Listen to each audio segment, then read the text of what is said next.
तो दोस्तों आप देख रहे हैं दीपक ऑफिशियल 91। स्वागत है आप सभी को हमारे यूट्यूब चैनल में। चैनल पर नए आए हैं तो चैनल को सब्सक्राइब कर लीजिए, वीडियो को लाइक करना ना भूलिए। तो चलिए वीडियो को स्टार्ट करते हैं। तो दोस्तों फैंस का डिमांड है कि खेसारी लाल यादव का सैड सॉन्ग आना चाहिए।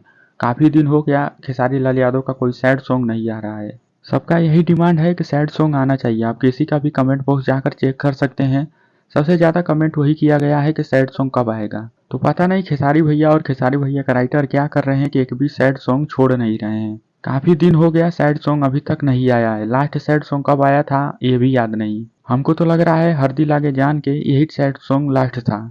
उसके बाद से कोई सैड सॉन्ग आया ही नहीं है। तो कितना लोग चाहते हैं कि सैड सॉन्ग बहुत जल्द आना चाहिए तो कमेंट बॉक्स में जरूर बताएं। बाकी एक गाने का मोशन पोस्टर आया है, आप लोग बेस्ट भोजपुरी चैनल पर जाकर देख सकते हैं और उसका बहुत जल्द गाना आने वाला है। तो आप लोग कमेंट करके जरूर बताएं कितने लोग सैड सॉन्ग का वेट कर रहे हैं। तो मिलते हैं आप लोगों से तब तक नए वीडियो में। तो चैनल पर नए आए हैं तो चैनल को सब्सक्राइब कर लीजिए, वीडियो को लाइक करना ना भूलिए।